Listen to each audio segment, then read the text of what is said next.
Morning, Assalamu alaikum. I'm grade 4 science teacher. Today we are going to revise all the chapters that we have done in our physical classes in the school. So let's start with chapter farming.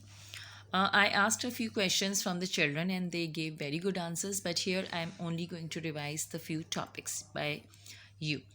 What is a farm? A farm is an area which is given for the growing of crops and for the raising of animals like goats, like cows, sheep, etc. So that farmers can take care of it and grow the crops from there, and they can take help from the cattle like goats and cows give milk, and the meat of theirs is also used to eat. Then we studied about dairy farms. Dairy farms are the places where we keep the goats and other animals. They are raised for their milk and for their meat. Poultry farm is a place where chickens are raised for their eggs and for their meat. Mixed farms is the place where both the things are done. Crops are also produced and livestock or animals are also raised. And then we studied about what are farm animals and plants. In this reference, we studied about livestock. What are livestock? Livestocks are those animals, the animals that we keep it as a domesticate or keep it as pet, and we use them for their labor. It means we take work from them and for getting the food and milk from them. Then I asked a few blanks. Goats, cow, and sheep provide us with dash milk. Then sheep produce dash to make woolen clothing, wool. Then chickens and ducks are raised for their dash meat and eggs. Ponies and donkeys are used to dash pull carts. Elephants are used for dash logging. Then we also studied about Pakistan's major crops include and dash. So, rice, wheat, maize, groundnut, cash crops, tea, and coffee. Then we studied about the various features of a farmer. It means that what are the things that are found in a farmer, and farmers are the people who are raising the field crops, and their main features are that they rise up early in the morning to take care of their crops and their animals, and they are very hardworking people, and they carry out daily activities on their farm to keep the farm good, clean, and their livestock also healthy. And then we studied about the defining of these terms. Number one, organic farmers. Organic farmers are those who produce vegetables, fruits, grains, and livestock without using different chemicals. Then the second is grain and forage crop farmers. They grow grains like wheat, barley, and peas. Then dairy farmers are those who raise goat, sheep, and cow so that they can get milk and other dairy products. Then poultry farmers are those who take care of chickens, geese, and ducks to get the egg and meat. Beekeepers keep the honeys to produce honey. And vermiculturists are those who breed worms to convert waste products into nutrients rich soil and organic fertilizers. Then we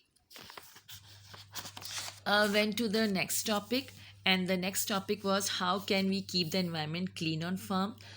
It is the duty of the farmers to clean it, keep the animals clean. So if they are clean, they will be away from the diseases, and more and more good and healthy animals will be produced to give milk and meat. Then we discussed about how can we take care of the animals on a farm. So to take care of the animals on the farm, there are many ways. First is that they should be given sufficient place to breed. They should be given enough place to grow, and then animals should be given food on time, so that they don't starve. If they starve, it is not good for their health. Then farm animals should not be beaten. We should be kind with them. And then farm animals should not be overloaded as much work should be given as much they can do. uh, this was all. This chapter was finished. um, then we went to a few blanks that ducks provide us with meat and eggs. Then we also discussed about the blanks and the choose the correct answer. You can have a picture of it. You can also have a picture of this also if you have not done. Then we went to the second chapter. Chapter number 6 are internal organs. In this we don't have so much of work, but we have the special one question, that is, what are the three main parts of the brain?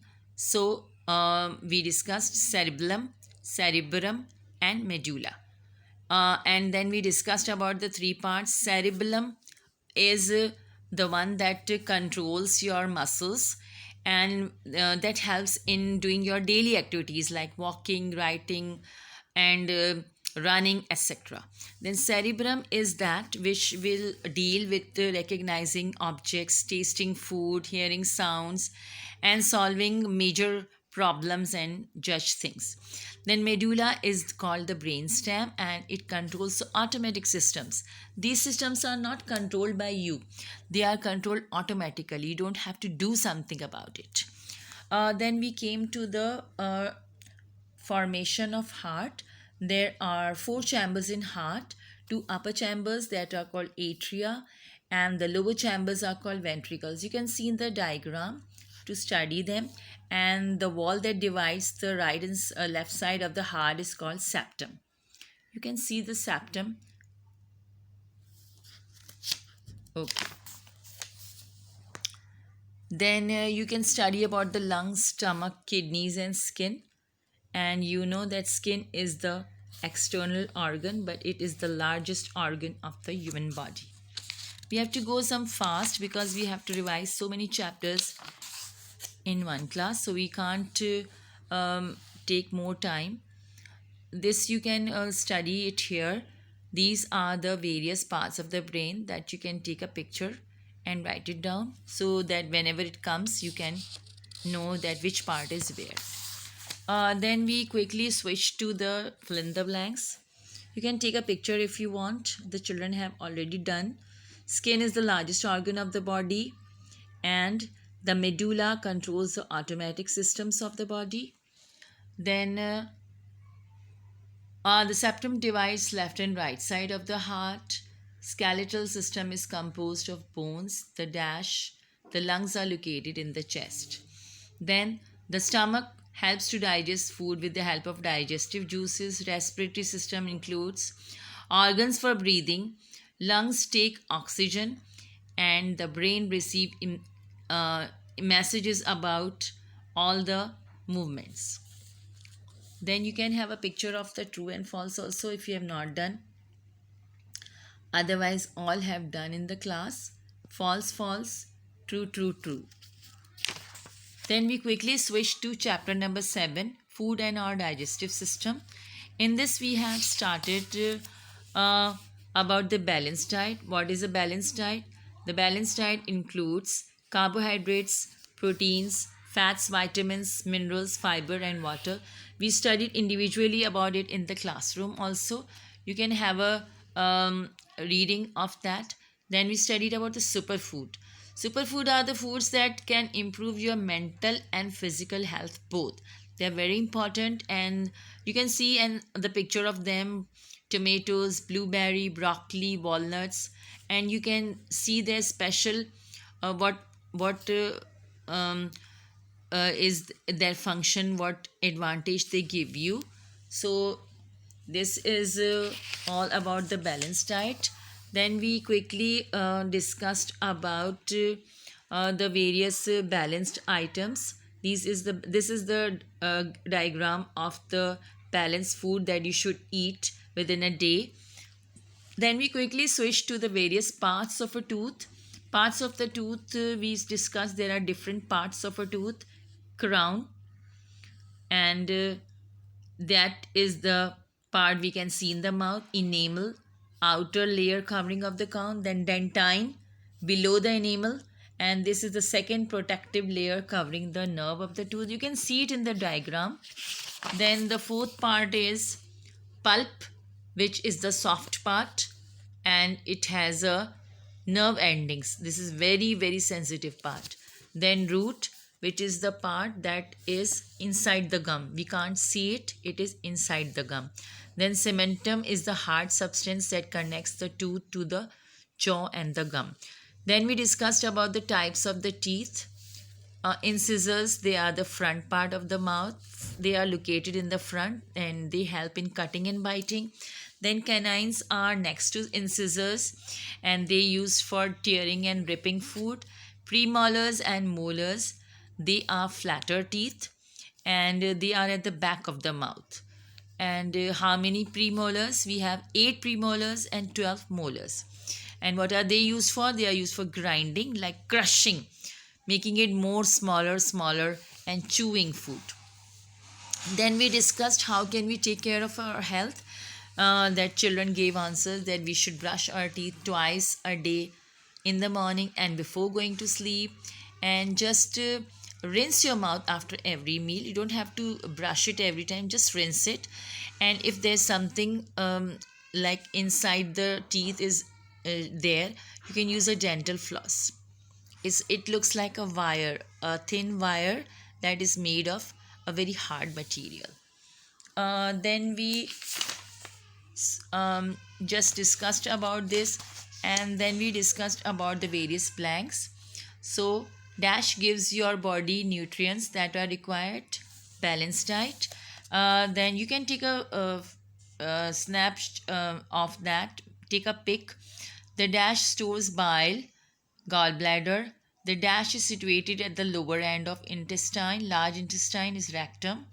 Dash is the hard substance that connects the tooth to the jaw, that is cementum. And then the dash breaks down food, small intestine. Then come to the fill in the blanks. The dentine is the second protective layer. Number B, the pulp is the soft middle part of the tooth. And premolars and molars are the bigger and flatter teeth. So this was all for today. In the next class, we can study about the road safety. Till then, take care. Allah Hafiz.